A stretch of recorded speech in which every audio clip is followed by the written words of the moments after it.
Welcome, everybody. My name is Cal Sahota. I am the VP of Possibilities with the HeroX team. Really excited to have you guys joining us today for our winners webinar. We've been working on this project for a number of months, and it's so exciting to see, this project from beginning all the way to close and have the absolute pleasure of actually meeting the winners. So today we have an amazing crowd. We should be up to over 1,000 attendees for our webinar today.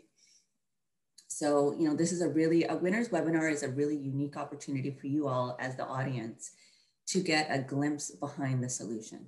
And today we're going to learn a lot more about not just the facts, but the faces behind these amazing solutions and what really compelled them to compete and what inspired these amazing solutions. I mean, NASA quite literally has rocket scientists at their fingertips. We have the NASA team here with us today, but even they know that genius can live literally anywhere. So we're really excited to hear some of the stories today, and our hope and our intention is to leave you both informed and inspired.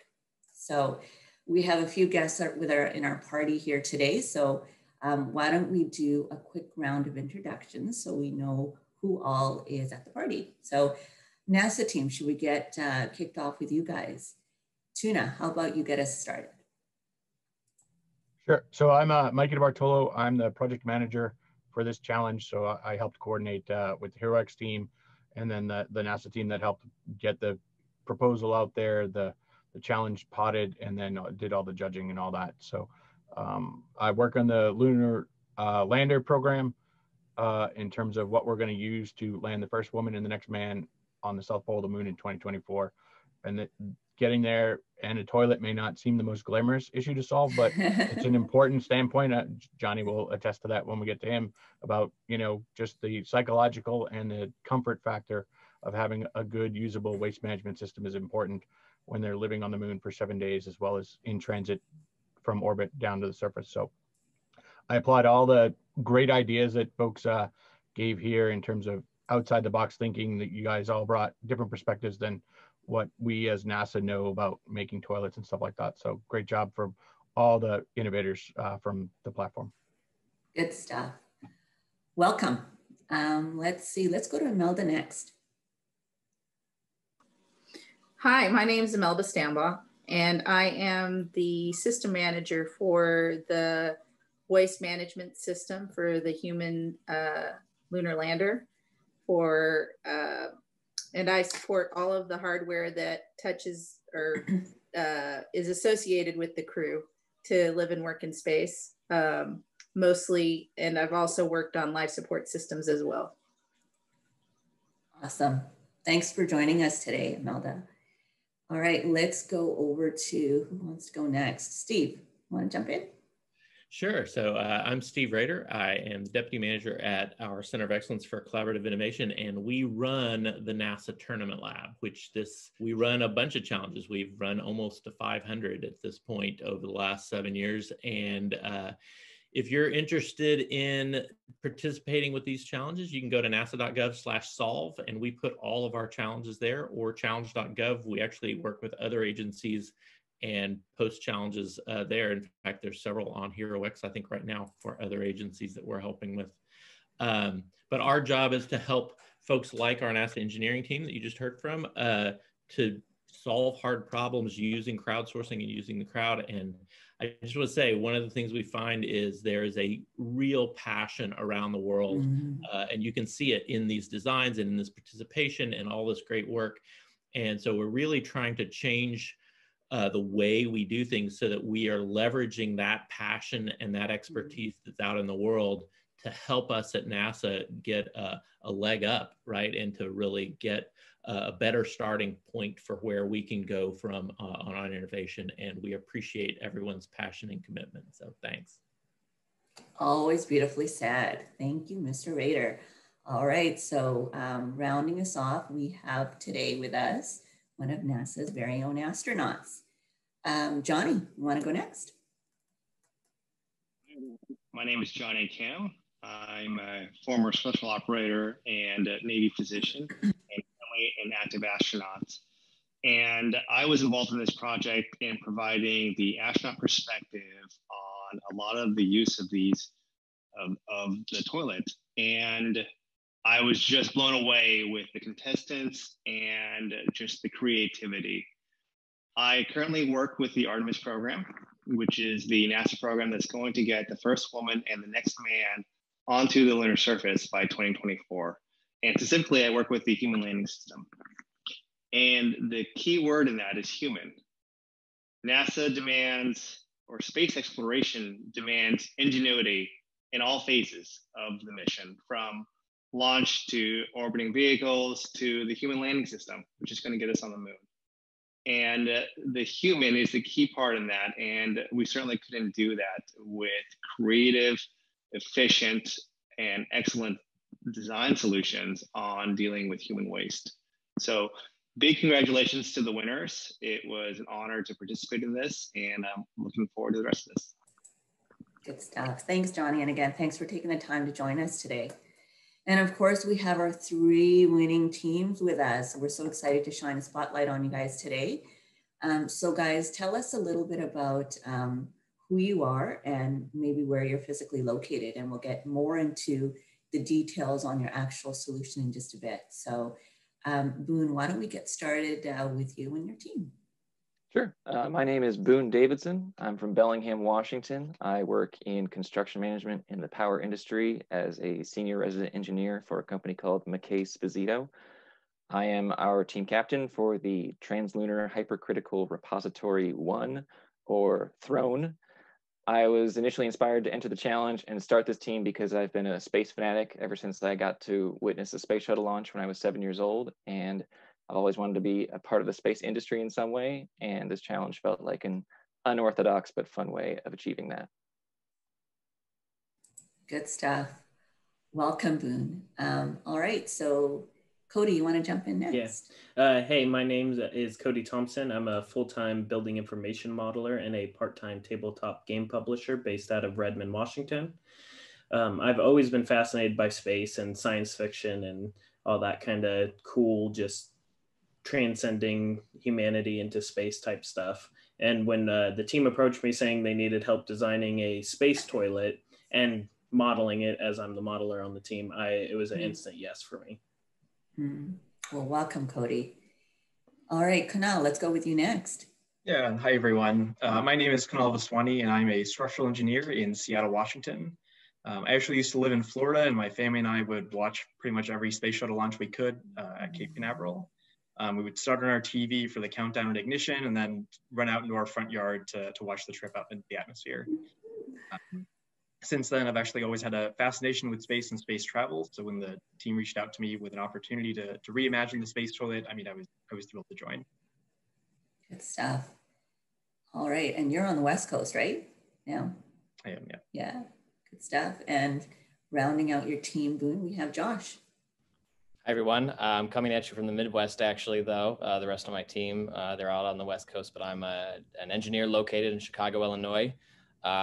Just like my fellow cohorts on Team T.H.R.ONE, I've been absolutely fascinated by NASA and space exploration ever since I could remember watching John Glenn class stuff when I was in second grade in my elementary school classroom. So just jumped at the opportunity to participate when Boone and Kunal and Cody reached out and contacted me about this fantastic contest. So absolute privilege to be here.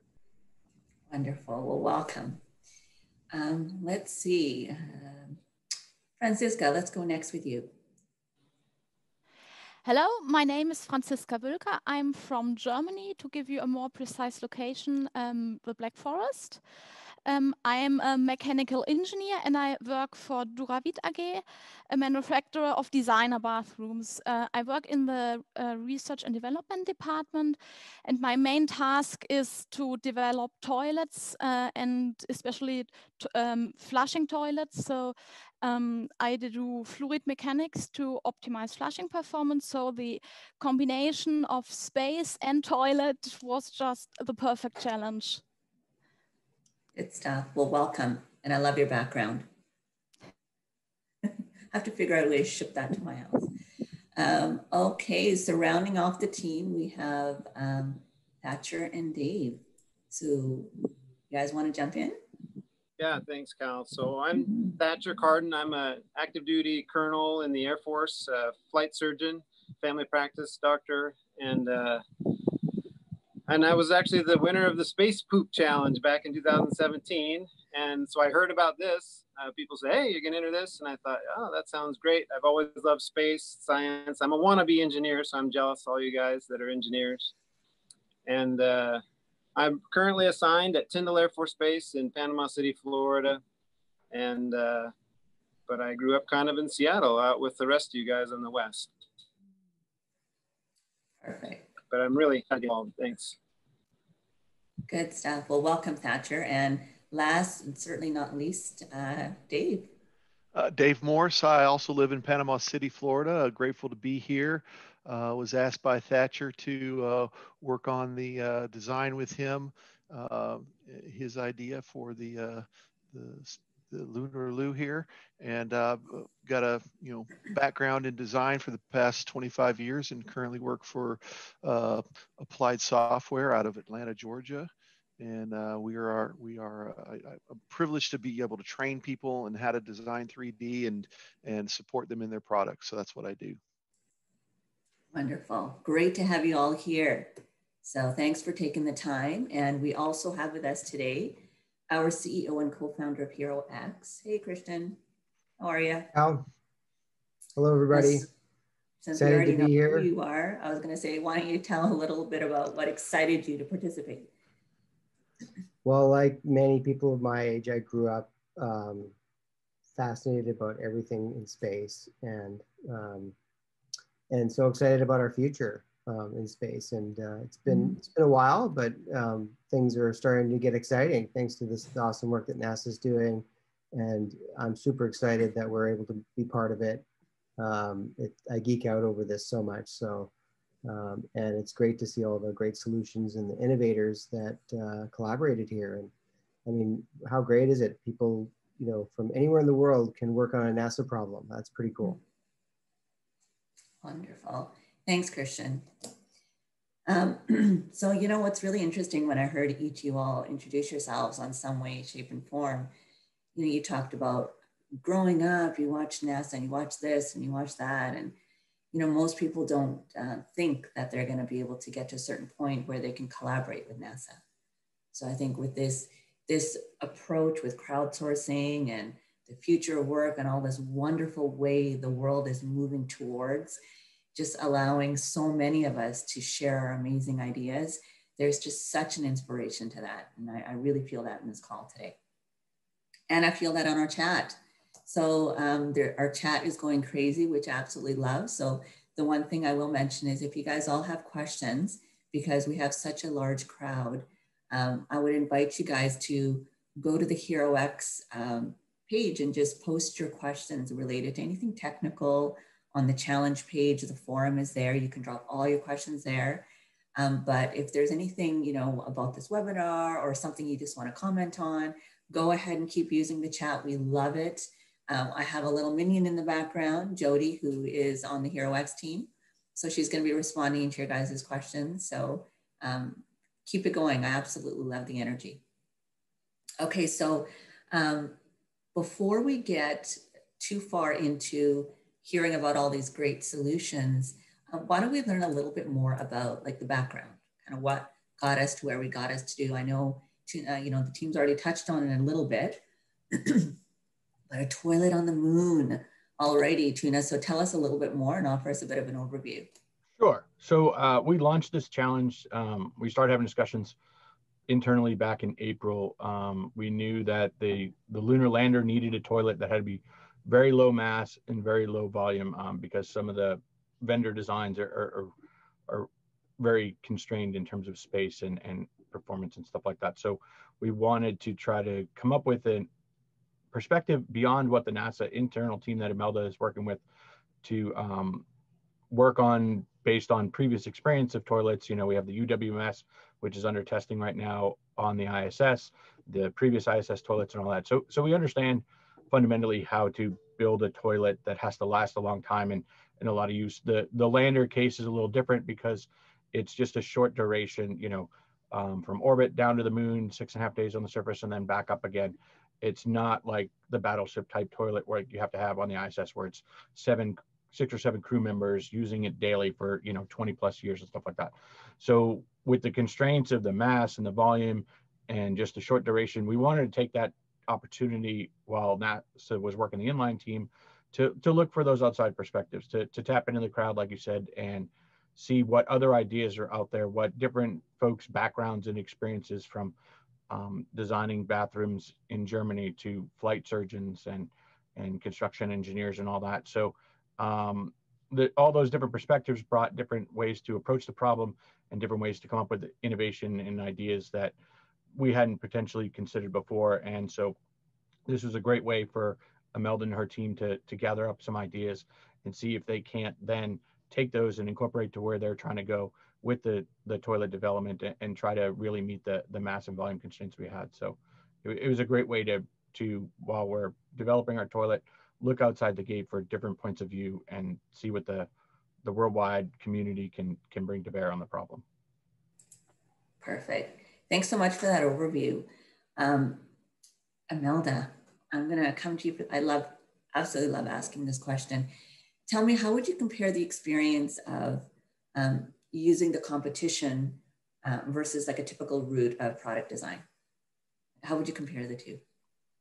So the competition is really like a blue sky type event where there's no constraints. Whereas when we design stuff, we've got a heritage behind stuff we've done in the past. And so this gives us the opportunity to look from outside the box of our typical constraints to free think basically and come up with new ideas. And I think that this helps with that, that capability to do that blue sky type thinking.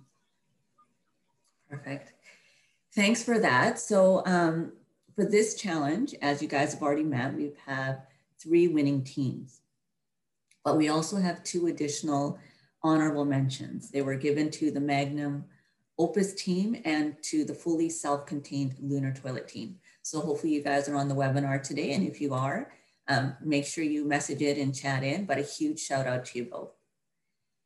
Tuna and Imelda, so to get the world of how big a win this really is for these guys, let's talk a little bit about the plethora of submissions that we actually received. So to our audience, we had more than 2,000 submissions, actually 2,068 to be exact, from over 100 countries across the globe. So tell us a little bit more about the experience of actually judging these submissions. I mean, one or both you guys can chime in. Sure. Again, I mean, just the level of participation in this was outstanding in terms of just how many entries we got and just the broad different perspectives from all the various countries that came through. And it really was tough. You know, there was some great ideas in there, but some of them wouldn't have met our 2024 milestone date. It was something that the team would have really had to test and vet and stuff like that. And potentially those are ideas that, down the road would make use of a toilet for something that had a longer development schedule. But because of our aggressive schedule for, Imelda's got, I think, PDR, preliminary design review, coming up shortly, and 2024 is not that far away. So just getting through all these ideas and be like, okay, this is a great idea, but we can't get it to the end state by 2024 was tough to down select on some of these. And some of them, were just really good ideas like the ones here and the honorable mentions and several others that, it was a tough competition. We spent 2 hours, really going through the top 10 and trying to, really talk through and comparing them against each other. And okay, what are the nuggets of real innovation that stood out in some of these and stuff like that. So it was, I want to thank all the judges that helped triage these, because it was a tough call to get to the final judges. And everyone brought a different perspective from the judging team too. We had engineers, we had the human health factors, we had Johnny and several other astronauts to bring that end user. Are we really, it may be a great toilet from an engineering standpoint, that it's simple to make and easy to use from the crew turnaround time. But if it's not safe for them, or if there's another issue there, all those various perspectives in the judging team helped really make sure that we were picking a design in the end that would make a viable use for Imelda and the team to incorporate. Yeah, gotcha. It was, you know, the judging process itself kind of took on a life of its own.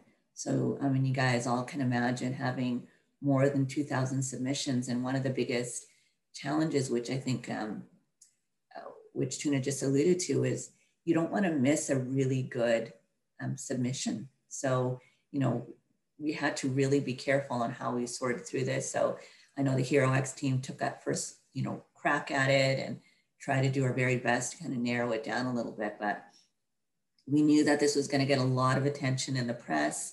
So we fully expected there to be a lot of submissions. I think from the day we started designing the challenge, I'd say that I was already on these guys saying, you know, you need a whole lot of judges. So I think we had 25 to 30 judges, and they had hours of time blocked on their calendars to make sure that they really gave all of the submissions that you guys gave in, you know, a proper look through. For all the time that you guys invested putting these submissions together, we really wanted to give them all the credit they deserve to make sure that we took the time out to really review them in detail. So excited to narrow it down to you guys 3, and we'll just hear more about you guys in a second. But ultimately, it's the end user, which is the astronauts that are going to be using all of this. That's what this is all for. And as we have one of them with us today, you've just met Johnny. We'll have Johnny offer his thoughts in just a few minutes. I'm sure he's just itching to hear a little bit more about how you got to what you got to. All right, so with that, let's go and hear more about these actual solutions. So I'm going to do a screen share. Let me know when you guys can see my screen. And actually, you know, before we go there, why don't you guys, for those that, you know, haven't gone on to HeroX.com, so this is what the challenge looked like. It was HeroX.com. It's got its own custom URL, Lunar Loo. And these are all the details. So a lot of what the NASA teams talked about, describing the overview of the challenge, a lot of the guidelines that these submissions and a lot of the specs that they had to really address when they presented us with the submissions. So if you haven't gone on there, make sure you do. And I know my team's been messaging. If you guys have technical questions, drop them into the forum. So we'll address any technical questions you have in there, because there's so many, we're not going to get to them all today. So, all right. So I'm going to go ahead and start presenting. And Franziska, you're up first. So tell us a little bit more about your actual idea, and, you know, make sure you don't leave out the soft facts, because those are the fun facts. You know, how you got to what you got to and what inspired you. Yes, thank you very much. You can see a mid-sectional overview of my lunar toilet, but I will first go a little in my background, so maybe we can go to the next file. Yes, I think you can, that's me. I studied mechanical engineering, but I already told you that. I'm working at Duravit, so I don't come from the space perspective, although I'm very fascinated by it, but from the Duravit perspective. So Duravit is a manufacturer of design bathrooms. I hope the astronauts still want to fly to the moon after they see the bathtub. Well, usually I develop toilets for Earth, so gravity helps us a lot. In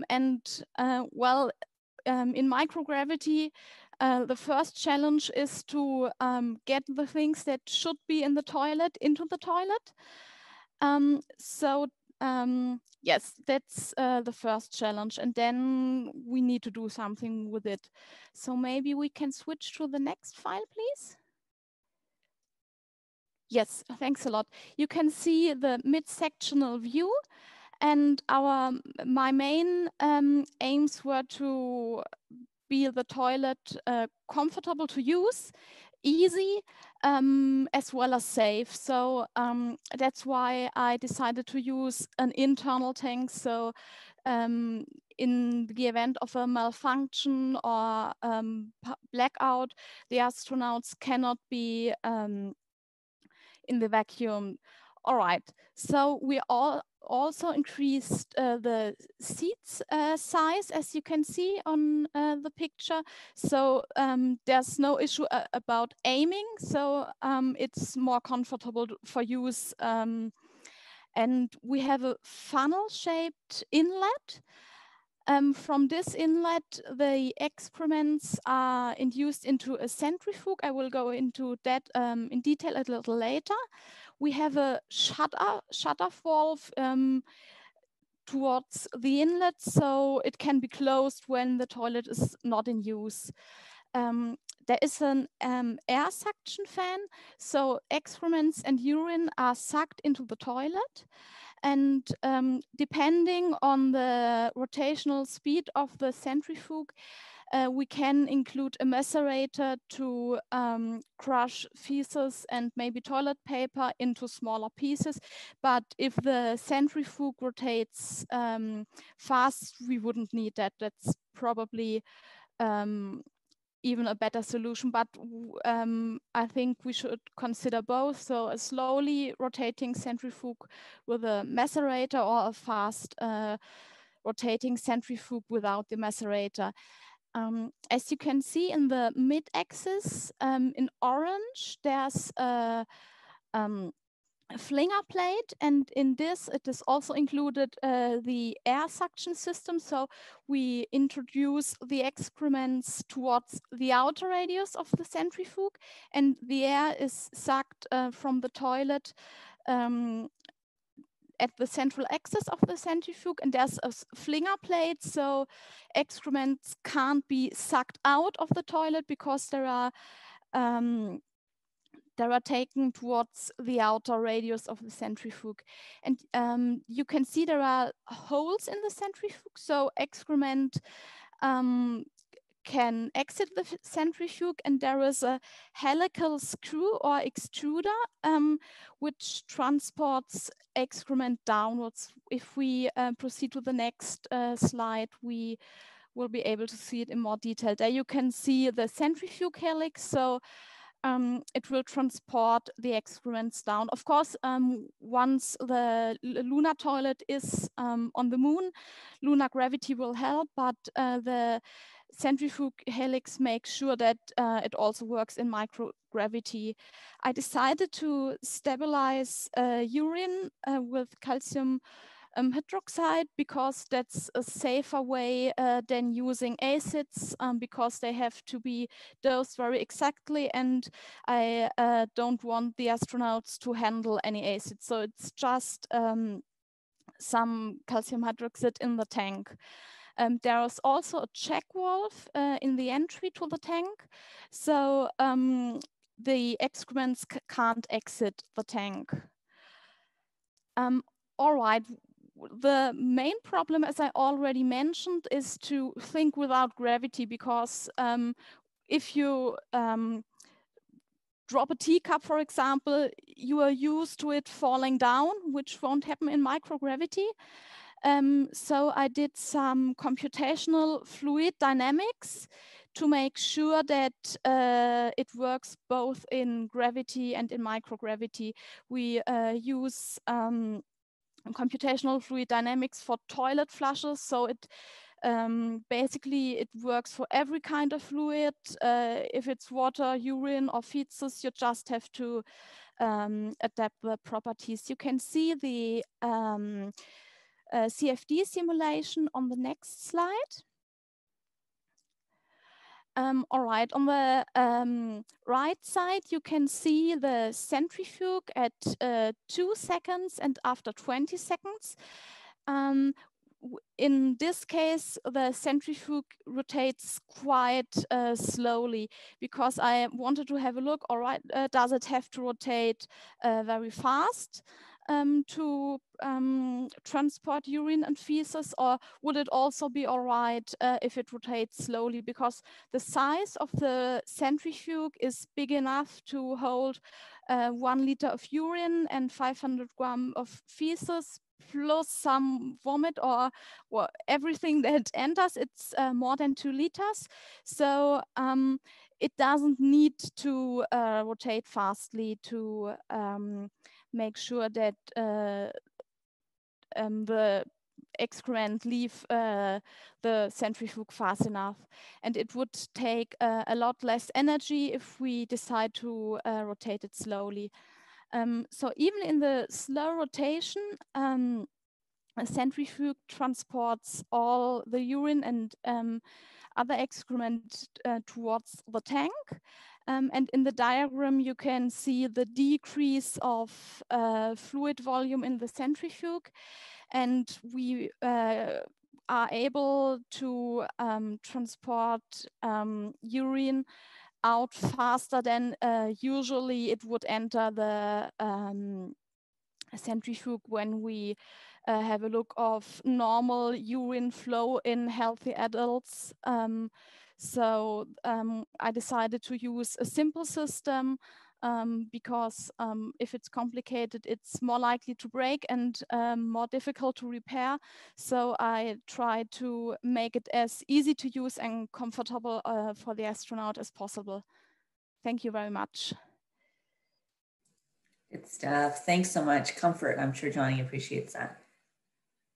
That's great. Thank you so much for that.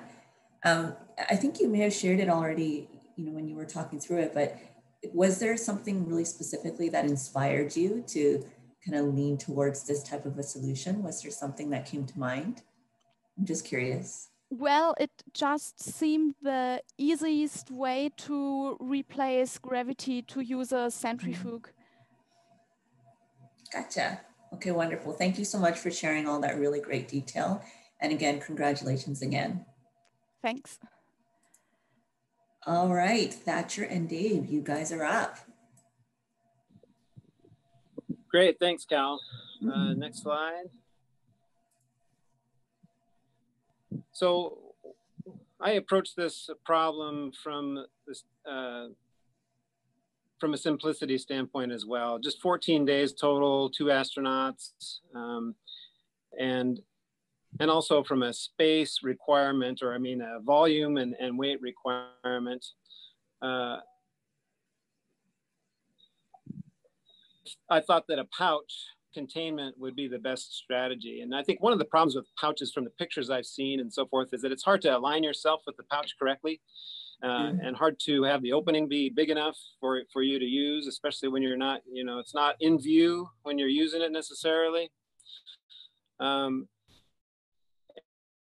And I realized that there's a lot of different anatomy. So the challenge talked about the different masses of the astronauts, right? From a very light, small person to a large person. And then the different anatomies, obviously, both between men or women within their own gender, and also between a man and a woman, there are obvious differences in anatomy. So using those 2 parameters, I thought that a customized toilet seat would be the best. So that we wouldn't, the size of a toilet bowl, I don't know if my engineer friend would agree, but the size kind of has to do with some of the aim problems, right, from different anatomy. But if we had our own toilet seat to help us align our own anatomy with the pouches, we could be, and inflatable devices, I think, are super durable, super easy to clean, super small when they're not inflated. They're not prone to kind of damage when they get stretched into the wrong position. And they're very comfortable to interface with. And so I thought an inflatable design was best, both for the seat itself and also for the body of the toilet. And the body of the toilet is basically a globe-shaped device below the toilet seat that provides some containment for the pouches which hang from the seat, and also a chamber so that we can have some negative air pressure to inflate the pouch, and also have some air currents to direct the waste towards the interior of the pouches. The pouches are designed with super absorbent sodium polyacrylate gels, a lot like diapers, which have 100-to-1 absorption ratio, and are really good at. So it just 1.6 kilograms of that substance would be enough to absorb all the urine that was anticipated in the specifications given with the challenge. So very efficient way to handle the fluids. keep them from getting away inside the spacecraft. And the body, you know, all it has to do is provide that chamber. It really doesn't have to resist a lot of G's, even on the lunar surface. It's only 1/6 Earth G, right? So it doesn't have to be structurally stiff or robust. In fact, stretchy is better. It's more comfortable, more safe, and more durable, and easy to clean. The only part that really needed any kind of rigidity was the small base to have mounting points for the fan, which provides the negative air flow to direct waste towards the walls of the pouches where they'll be captured. I think it's important to realize too that despite microgravity, most of our waste, especially the ones that are hardest to contain, right, urine and then liquid feces, already have a vector when they're coming out of the body. And so we don't have to provide much of a vector. We just need to make sure that we have containment on axis with that vector, right? So we align those pouches correctly, we have them open and ready, and they'll catch those things: vomit, liquid feces, and urine. The rest are easier to contain, and the gentle airflows takes towards the walls of the pouches where they're captured. Then when they're not being used, either during different phases of flight, they can be deflated and put away in a very small space, or moved to the lunar rover in there with, you know, snaps and straps on the outside, very small footprint for those things.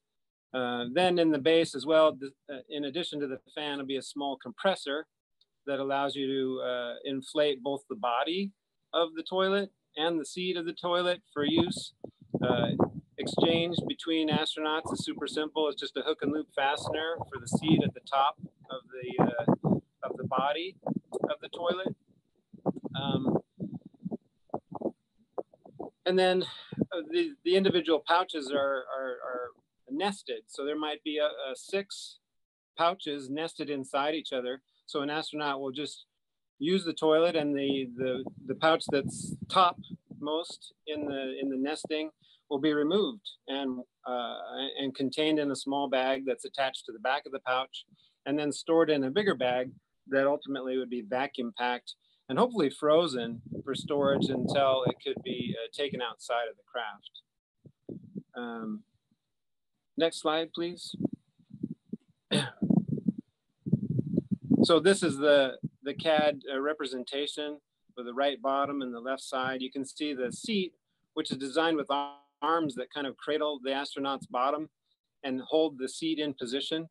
I learned, you know, while scuba diving and while flying, you know, it's just sometimes I would imagine in zero gravity, like diving, when you're trying to like work with a spear gun or some other technical task, when you're you don't have any physical stable frame of reference, you know, it's hard. You tumble head over heels. This makes it so you don't have to tape it to your bottom. You don't have to hold it with a hand. You really don't have to think a lot about it. You have an extra hand really to help you with that task. Also, you can use the urine pouch versus the feces pouch and not waste pouches, or do both at the same time if you need to, or vomit, for example, into either pouch really, but the larger one would be probably optimal. And then you see an indication there that the body of the toilet there is made clear so you can see the inside, but the base then contains the fan and a secondary filter of sodium polyacrylate just in case there happened to be an accidental spill to prevent damage or contamination of the fan body. And then the compressor that provides both compressive air or gas of any kind, but air probably, to inflate the body and the seats, and also the opposite end of that compressor to vacuum pack the used pouches for storage. So that's the overview. A few more details, but they're probably not important at this time. So that's the individualized collapsible astronaut toilet, or the ICAT. Good stuff. Thanks for that, Thatcher. Dave, is there anything that you wanted to add? No, I don't think so. Thatcher did an awesome job, and it's a great design. Happy to be a part of it. Wonderful. So we're going to get to Boone and the team in a second. I'm just curious.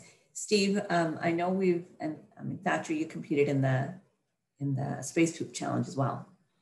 So Steve, was there a significant difference in the submissions, like the quality of the submissions? What was the biggest thing that you noticed from that challenge to this challenge? Well, I mean, first is a very different challenges, right? I mean, one was for a toilet, one which was for an in-suit management of waste, which is really tough. I think one of the things that was different on this challenge that we did on purpose, right, is we asked for more technical data, like having a CAD model, which is in fact one of the reasons, Thatcher, I think you brought in, right? And I think that kind of forced folks to have to actually make partnerships and do a little due diligence on the practicalities and the engineering piece, which become really important, right? You can have a concept, but can you make it and will it operate? So I think this go around had a few, not quite as many submissions, but it actually, those submissions tended to be quite a bit higher in quality. And so we were really happy about that. And it still allowed for that kind of really novelty, which you're seeing some really novel ideas here, which is really great. Absolutely. Wonderful. Thanks for that, Steve. All right, guys. So Team Throne, you guys are up. All right, we'll take it away. Thank you, everyone, previously. So as we introduced the Throne's design, of course, we just once again want to say it's a privilege. We had an absolute fantastic time flexing our creative and scientific minds to really envision the future of toilet designs in space. And as NASA reaches out to the moon, Mars, beyond, we just want to thank everyone at NASA and HeroX for the opportunity to participate, and we'll jump right in. So as you jump to the next slide, we've included this briefly for reference, but since the brief and the challenge have been generally covered already, we'll actually dive a little more thoroughly into the next design on our next page. So when we were considering the problem at hand, we realized there are a lot of ways to approach it, but we wanted to follow the KISS principle. We wanted to keep it simple, silly. And so the primary challenge was to generate design elements in a logical and thoughtful sequence. So that way they all work together seamlessly to deliver a toilet that is safe, sanitary, and satisfactory. Next slide, please. Beyond the consideration of the brief, we also wanted to address and improve upon actual astronaut experiences. And with that in mind, we reached out to an actual astronaut, Lieutenant General Susan Helms, who was gracious enough to tell us about her personal experiences. And these were the main takeaways. Different astronauts have had different experiences with the effectiveness of the draw provided by the fan at the bottom of current and past space toilets, essentially meaning that some astronauts felt that the vacuum suction was inadequate to pull down and keep down waste to prevent it from floating back up and nudging the astronaut. Also, with the space shuttle toilet, men were able to urinate and defecate simultaneously without much trouble. They could use the seated toilet while also using the urination hose. However, women would sometimes have to take extra precautions or measures to handle simultaneous bodily functions. Female astronauts also ran into challenges with the Russian toilet on the ISS.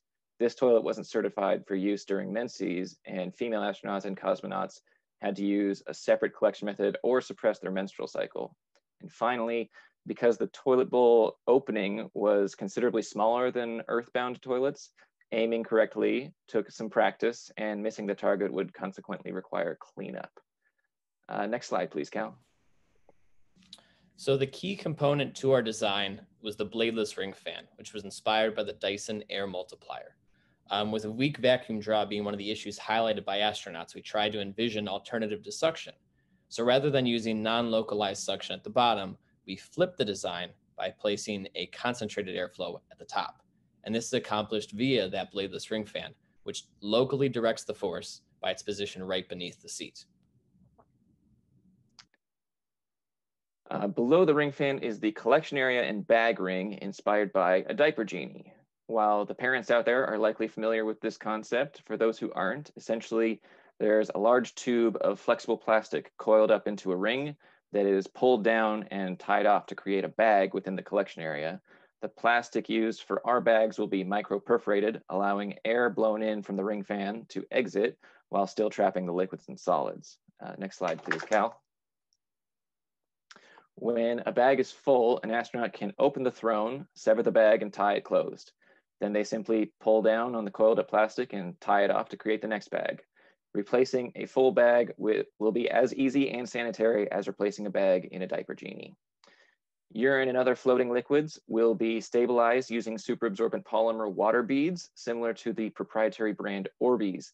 These beads will be placed into each new collection bag, and the superabsorbent polymers will convert urine, diarrhea, and menses into hydrogels.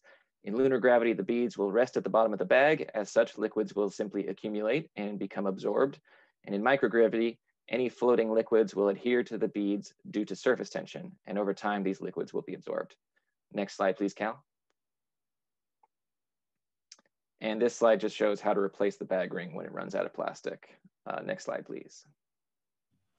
So the seat will be made of a memory foam encased in a flexible, easy to clean plastic cover.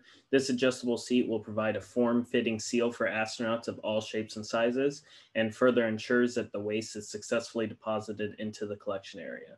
The seat has a genital guard that comes up between the legs so that defecation and urination can occur simultaneously. The genital guard is equipped with an array of one-way check valves that will allow airflow induced from the ring fan below. Next slide, please. So to close the collection area when the throne is not in use, we have a retractable oculus, which was inspired by the roof of Atlanta's Mercedes-Benz Stadium that you can see on the right. The oculus remains closed until the astronaut is strapped in with a safety belt across their thighs. And then at that point, the astronaut pulls a lever, which simultaneously opens the oculus and activates the ring fan.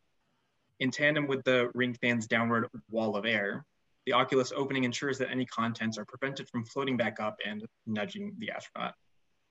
Next slide, please. So in order to not dive too far into the technical details, we've provided this slide as a broad overview of our final spec. Essentially, from our very conservative estimates and calculations, we were within the constraints of the challenge. But meeting the constraints isn't enough, and meeting the brief isn't enough. We sought out the real world, or in this case, real space experiences of astronauts.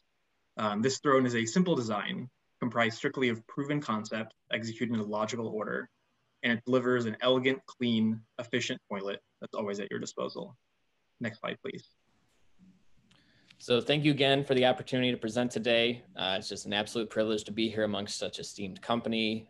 Congratulations to all the other participants and the other winners. And thank you again to HeroX and NASA for the chance to be a part of this.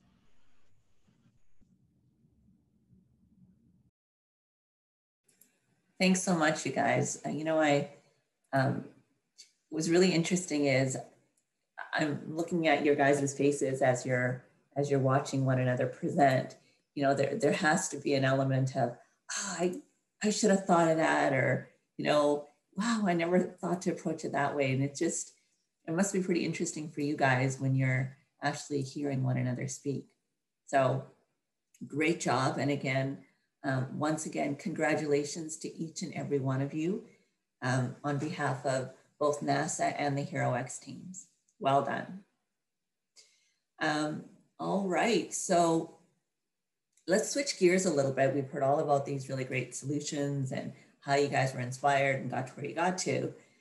Now let's hear from one of the end users. So I'd say that, you know, you have one of the coolest jobs ever, Johnny, but maybe next to mine. So let's hear a little bit more about maybe like how some of these ideas occurred for you. Like what surprised you the most? What was most interesting to you? I want to start off by saying congratulations to everyone who participated, and especially the winners. Just blown away with just the ideas, the simplicity, the ingenuity, just the mechanical approaches, and some just really commonsensical approaches. Really, really awesome. As I was just going through a lot of these submissions, and it was just so interesting of how we approach this crowdsourcing. This is my first time having been involved in such a project that utilized a crowdsourcing source for all of these ideas. And it conjured up this quote from General Patton, who said, "Never tell people how to do things, tell them what to do, and they will surprise you with their ingenuity." And that is what I felt was accomplished here is that we had some of the brightest minds, irrespective of their backgrounds, mostly engineers, but obviously some physicians like Thatcher, who brought their backgrounds to the table, worked together, and came up with these amazing solutions. So it was really reaffirming to me in just a broad humanity sense that regardless of the problem, if it's space flight, getting to the moon, getting to Mars, humans are we're our best when we work together and we approach the problem from diverse backgrounds, and we'll get it done. Well said. So this was your first time participating or contributing to a crowdsourcing project, yeah? Yes, and it was a great experience. I'm looking forward to doing it again. Good stuff. Well, thanks again for being here. And hopefully, you know, one of them or a combination of these really great ideas is going to be joining you when you go to the moon in a few years. So everyone, we're very quickly coming up to the close of our webinar today. So Christian and Steve, I'm going to come to you guys now for just some final thoughts. So let's see, Christian, you want to jump in first? Sure, yeah. So these NASA projects are always exciting, and it's so cool to see the different technologies and approaches and creativity that's gone into this. And who can't help but giggle at some of the terminology used today. Yeah, so it's really fun. And you know, I'm always amazed at how you know, how much creativity and innovation and intelligence there is out there. And one of the great things about crowdsourcing is the ability to let, you know, anybody participate who has a good idea. And you know, it's always amazing to see that just the thoughtfulness and the different design elements that go into these things. So really congratulations to the solvers that participated in this. Really cool what you guys have done, and you know, good luck with your future work. It's really cool. Good stuff. Thanks, Christian. Steve, what do you think, my friend? Oh, well, you know, I think one thing is there were so many great designs. You know, we really had to pick just a few. And I think that's something that's hard for us. And so many people did so much hard work here. And please know that that's appreciated. And the hard job of engineering is narrowing down to get to an answer that you can go implement. And crowdsourcing has just been something that we've really started to develop as a real tool to accessing not just deep expertise in certain areas, like we see, you know, Franziska, you are a toilet engineer. That's what you do, right? But then we also bring in engineering from other disciplines, and it's always surprising. I don't know what it is about civil engineering, but I know on Space Poop, one of the winners was a civil engineer. Apparently they just dropped something, I don't know, but we see this over and over, is that a lot of the innovation comes from other disciplines and other domains. I know, Thatcher, in your Space Poop design, you talked about bringing laparoscopic surgical airlock techniques in, which just, you know, was really bringing something that has been matured in another discipline and bringing it to show us. And I think those are the magic pieces of crowdsourcing and of open innovation. But the magic that we get to benefit from is really the passion. And you don't feel it here today. You can feel it in the chat. There are literally, you know, thousands of people that wanted to engage in the business of space exploration and making that happen. And I think that's a hugely powerful tool, is for us as NASA, who, you know, we come to NASA to be the innovators and to be that special, you know, get to do this. But when we're finding that when we combine and open ourselves up for the participation of the public, that just amplifies our ability to innovate even better. And so combining what the public can bring in and what our amazing teams can do, I think is going to actually propel our space program forward at an ever increasing rate. So I'm really excited about this. And I really appreciate both our NASA team's willingness to do this, because this is new, it's kind of tricky. It took a lot to judge all of these, but also to our community and to HeroX. You guys did a great job of helping us filter those down and judge, and I really appreciate all you're doing. And like I said, I encourage everyone to check out all the challenges on challenge.gov and on nasa.gov/solve. I posted those earlier on the chat, because we literally come out with just different challenges just every few weeks. So we try to do this wherever we can, and I think you'll see more of it going forward. Good stuff. Thanks for that, Steve. And a really cool fact also we should share with you guys, one of the strategies that, one of the takeaways from the Space Poop Challenge was, there was a lot of interest from a lot of different age groups. So for the first time ever, HeroX actually hosted a junior challenge. So if you go on to HeroX, you'll notice there's the main technical category, but then there's also a junior challenge. So for those of you who haven't registered, we're going to just drop in the chat. Jody's going to do that now. If you want to register for the winners webinar for October the 28th at 9 a.m. Pacific, so that's going to be next week, to hear some of these juniors and what some of their great ideas were. So it was our way of being able to kind of bifurcate some of the fun solutions with some of the technical solutions, kind of making the judging process a little bit more manageable. But you want to talk about ingenuity and some cool ideas, awesome. You really have to watch that webinar next week as well.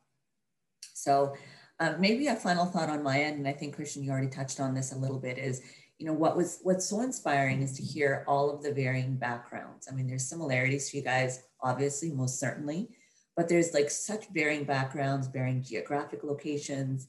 Genius can really live everywhere. And I have it that genius has no location, no color, no creed, no religion. So, my hope is that this is the future of work, breaking all the barriers to entry and really ultimately creating a level playing field that creates a level of fairness and balance, which will inevitably, I have it, leave the world in a much more positive and powerful place. So, that's the passion that I have for this space. And, I hear it in every element of what each of you all shared today. So with that, we're coming up to the close of our discussion today. I want to really give the NASA team, if you guys have any other final thoughts, Tuna, Imelda, Johnny, that you guys wanted to share. I would say Imelda's got the tough job now. She has to take all these great ideas and figure out how to make the toilet work for 2024. Again, thanks to everyone who participated. There was a lot of great ideas out there. Again, some that just wouldn't meet our schedule of 2024. Others that just, solved part of the problem, but others solved a little bit more of the problem. That's where it finally came down to, and in what differentiated. There was more golden nuggets in these than some of the others that Imelda and the team can use to try to make that solution work for 2024. And thanks for all the participation and all the help getting this through. And we look forward to seeing what the end toilet looks like in 2024 that Johnny and others will be using. Thanks to your help. Good stuff. Amazing. So listen, if you haven't already registered onto HeroX.com, you got to register. There's so many amazing projects that you can participate in. There's so many that are active with NASA, so many outside in different industries. For our sponsors, HeroX hosts challenges across all industries globally. So if you're interested in actually launching a challenge or a project, hopefully this has inspired you to some degree.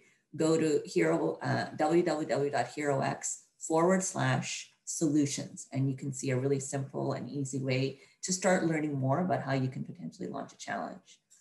To our winners, once again, you guys, congratulations. It was such a pleasure to learn more about who you are and what you're up to, and listen firsthand to some of the passion behind the solutions.